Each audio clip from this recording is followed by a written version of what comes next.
गुलाबपुर नामक एक छोटे से गांव में, जहां की घास भी कहानियों से भरी होती थी, वहां की जनता को हमेशा एक अजीब सी चीजों का हक था। गांव वाले कहते थे कि वहां कुछ नहीं अच्छा होने वाला है और रात को कुछ अजीब अजीब आवाजें सुनाई देती हैं।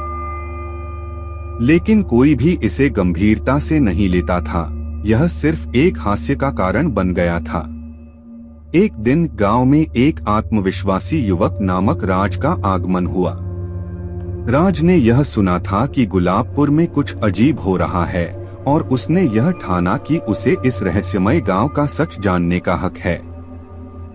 वह गांव वालों के साथ मिलकर अपनी खोज में निकला। रात के समय गांव का माहौल बिल्कुल बदल जाता था। सारे गांव वाले अपने अपने घरों में चले जाते थे, क्योंकि रात की सुंदरता को छोड़कर उन्हें किसी भूतिया चीज से डर लगता था। लेकिन राज ने इसे उदाहरण बनाकर दिखाने का मन बना लिया था। एक रात जब चांदनी की किरणें गांव को रौनक में लपेट रही थीं, राज ने गांव के अंत में स्थित पुराने हवेली की ओर रुख किया। हवेली का माहौल बहुत भूतिया था और गांव वाले इसे छोड़कर अन्य स्थानों पर कभी नहीं जाते थे। जैसे ही राज ने हवेली की बड़ी दरवाजा खोला, वहां से कुछ अजीब सी आवाजें सुनाई दी। लग रहा था कि खुद हवेली बोल रही है, बचाओ बचाओ।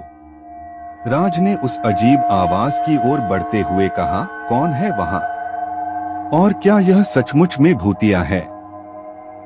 हवेली की आवाज और बढ़ गई, बचाओ, वहां कुछ बुरा हो रहा है, तुम भी बच जाओ।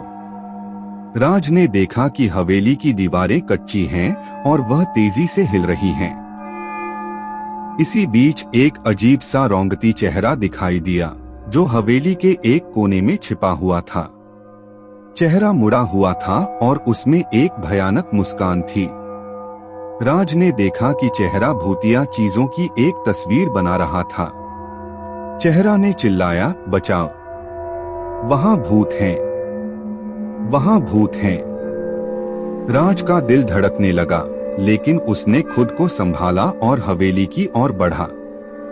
जब राज और आगे बढ़े तो एक भूतिया साया हवेली की दीवारों से बाहर निकला और राज के सामने खड़ा हो गया।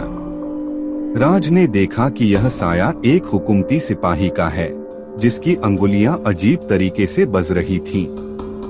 सिपाही ने रुके हुए आवाज से कहा, तुम्हें बचने का समय है, जल्दी करो। राज ने विशेषज्ञता से देखा कि सिपाही के चेहरे पर एक गंभीरता थी, लेकिन वह एक भूत नहीं था। राज ने सिपाही से पूछा, तुम कौन हो और यहाँ क्या हो रहा है? सिपाही ने दुखी रूप से कहा, मेरा नाम कपिल है और मैं यहाँ के गांव वालों को बचाने के लिए आया हूँ। कपिल ने अपनी कहानी सुनाई। कुछ साल पहले इस गांव में एक भूत अचानक से प्रकट हो गया था।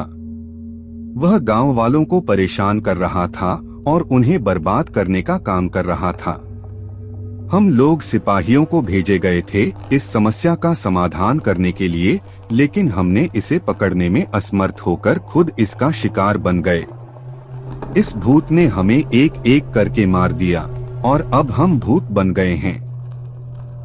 राज ने कपिल से कहा, हमें तुम्हारी मदद करनी चाहिए, हम साथ मिलकर इस भूत को दूर कर सकते हैं। कपिल ने स्वीकृति दी और वे साथ मिलकर अपनी ताकतों का समाहार करने के लिए तैयार हुए।